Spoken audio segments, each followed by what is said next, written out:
মোহতারাম, সম্প্রতি প্রেমের ফাঁদে ফেলে অনেক অমুসলিম মুসলমান মেয়েদের পেটে বাচ্চা দিয়ে দিচ্ছে এমন কিছু চাওর হয়েছে অনলাইনে বা সোশ্যাল মাধ্যমে। এ ব্যাপারে আপনি কিছু জানেন কি না? আর যদি এমনটাই ঘটে থাকে তাহলে মুসলিম হিসেবে আমাদের করণীয় কি এবং আমাদের মা বোনদের করণীয় কি? খুব ইম্পর্ট্যান্ট একটা বিষয়। এটা ইদানিং দেখা যাচ্ছে ফেসবুক অনলাইনে অমুসলিমের সাথে মুসলমানদের প্রেম, বিশেষ করে কিছু অমুসলিম এরা মুসলিমা নারীদেরকে টার্গেট নিয়েছে, প্রেমের সম্পর্ক করার পরে নির্জনে যায়, শারীরিক মেলামেশা করার পরে তাদের টার্গেট হচ্ছে মূলত প্রেম না, তাদের টার্গেট মূলত ভালোবাসার অভিনয় করে এর পেটে বাচ্চা দিয়ে তারপরে ভাগে। এরকম করতেছে কিছু কিছু জায়গায়। এমন কিছু নিউজ আমরা পাই, সত্য মিথ্যা এটা দায়িত্ব যাচাই করা আইন শৃঙ্খলা বাহিনীর। আমি বলবো শরীর বিষয়টা কি। পবিত্র কুরআনুল কারীমের সূরা বাকারার মধ্যে আল্লাহ তাআলা বলেছেন, ওয়ালা তানকিহুল মুশরিকাতি হাত্তা ইউমিন ওয়ালা তুনকিহুল মুশরিকিনা হাত্তা ইউমিন। দুটো বিষয়। আল্লাহ তাআলা কি বলছেন? কোনো মুশরিককে কোনো মুসলমান ততক্ষণ বিয়ে করতে পারবে না যতক্ষণ পর্যন্ত সেই মুশরিক পরিপূর্ণভাবে মুসলমান না হবে। ততক্ষণ পর্যন্ত কোনো মুসলিমা নারী মুশরিককে বিয়ে করতে পারবে না, অমুসলিমকে বিয়ে করতে পারবে না যতক্ষণ সে মুসলমান না হবে। তার মানে কি, সেটা হিন্দু হোক, বৌদ্ধ হোক, হ্যাঁ, আহলে কিতাবের বিষয়টা ভিন্ন, সেটা অন্যদিন আলোচনা করব। অমুসলিম বা মুশরিক যে আল্লাহকে বিশ্বাস করে না, সেই আল্লাহকে বিশ্বাস না করলে ততক্ষণ পর্যন্ত বিয়ে শাদী মুসলমানকে করতে পারবে না যতক্ষণ পর্যন্ত ঈমান না আনবে।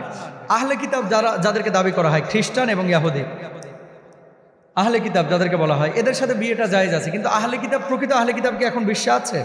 তাওরাত, ইনজিল এগুলোকে কাটছাট করে তো নষ্ট করে ফেলেছে খ্রিস্টানরা। তো প্রকৃত আহলে কিতাব যদি আপনি পান, আপনি বিয়ে করতে পারেন, এটা জায়েজ আছে। কিন্তু এটা নির্বাচন করবে কারা? এটা প্রকৃত আহলে কিতাব কিনা এটা জানবেন কিভাবে? একজন খ্রিস্টান, বর্তমান খ্রিস্টান, সে কি প্রকৃত আহলে কিতাব? তো যারা বিয়ে করতে যাচ্ছেন, মুসলমানের কি খরা পড়ছে সারা পৃথিবীতে? কেন আপনি বিয়ে করতে যাচ্ছেন? কেন বিয়ে করতে যাচ্ছেন যেখানে কোরআনুল কারীমে সরাসরি আয়াত আছে?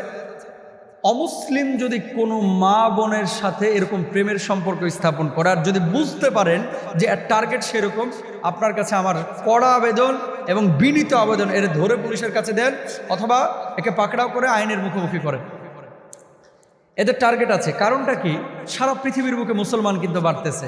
আপনারা জেনে খুশি হবেন, বর্তমান যারা আন্তর্জাতিকভাবে জনসংখ্যা নিয়ে কথা বলে এবং গবেষণা করে, বাংলাদেশে যেমন পরিসংখ্যান ব্যুরো আছে, এরকম পৃথিবীতে কিন্তু অনেকে জনসংখ্যা নিয়ে কাজ করে। 2050 সালে খ্রিস্টানদের চাইতে মুসলমানদের সংখ্যা হয়ে যাওয়া বেশি, 2050 সালে খ্রিস্টানের চাইতে মুসলমানদের সংখ্যা বেশি হবে, এটা অনেকে বলতেছে।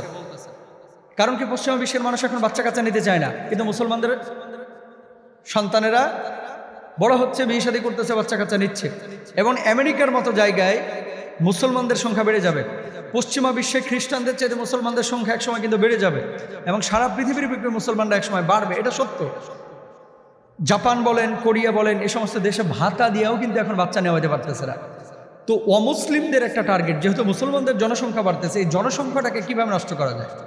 তো তারা নানান ছলে বলে কৌশলে, এই যে আরেকটা স্লোগান এখন বাইরে হয়েছে না, খবরদার 2টার বেশি সন্তান নিন না, একটা হলে আরো বেশি ভালো হয়, আর এরকম বলে কিন্তু অনেকে। তো জনসংখ্যা কখনো মানুষের জন্য অভিশাপ না, এটা রহম। যদি জনসংখ্যাকে প্রপার ওয়েতে ব্যবহার করা যায় তাহলে জনশক্তিতে পরিণত হবে। অমুসলিম কোনো ছেলের সাথে আমার কোনো মা বোন, কোনো মেয়েরা প্রেম করতে পারবেন না, অ্যাফেয়ার করতে পারবেন না, বিয়ে শাদীতে জড়াতে পারবেন না, এটা সম্পূর্ণরূপে হারাম। কোনো মুশরিক, কোনো অমুসলিমকে কোনো মা বোন যদি বিয়ে করে বাপ মাকে না জানায়া, পরে হয় মানে বিচ্ছেদ ঘটান, কারণ মুসলমানের সাথে অমুসলিমের বিয়ে হয় না, এটাকে বিয়ে বলে না, এটাকে জেনা বলে।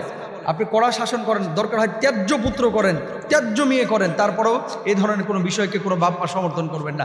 হাসি মুখে বলে আমার ক্লাস ফ্রেন্ড, অমুসলিমের সাথে ভালো আচরণ করেন, কোনো সমস্যা নেই। ইহুদি খ্রিস্টানের সাথে ভালো আচরণ করেন, ইসলাম আপনাকে বলেছে।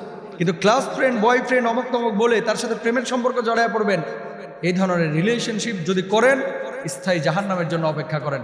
আল্লাহ তাআলা আমাদের সবাইকে বোঝার তৌফিক দান করুন।